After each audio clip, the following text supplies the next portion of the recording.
ஒரு சின்ன பையன் என்ட்ட ஒரு கேள்வி கேட்டிருந்தான். அது என்ன கேள்வி அப்டின்னா, "அண்ணா எல்லாருமே நான் இப்ப இந்த செல்லு வாங்கி பார்த்தேன். எல்லாருமே வந்து இந்த ரீல்ஸா போடுறாங்க. இந்த லவ் ஃபெயிலியர் அப்டின்னா, லவ் ஃபெயிலியர்னா என்ன?" அப்டின்னு கேட்டிருந்தான். தம்பி அவன்ட்ட நான் சொன்ன பதில், "தம்பி லவ் ஃபெயிலியர்ங்கிறது வந்து இந்த வயசுல தெரிஞ்சுக்கக்கூடாத ஒண்ணு.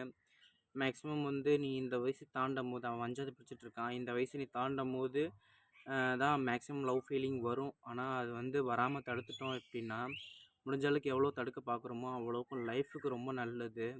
ஆனா, அதில விழுந்துட்டோம் அப்டின்னா, டெய்லியும் டிப்ரஷன், மன அழுத்தம், ஏகப்பட்ட ப்ராப்ளம்ஸ் வரும். அதுக்கப்புறம் நீ ஒழுங்கா சாப்பிட மாட்ட, ஒழுங்கா தூங்க மாட்ட. டிப்ரஷன்லேயே பாதி நாள் வாழ்ந்துகிட்டு இருப்ப.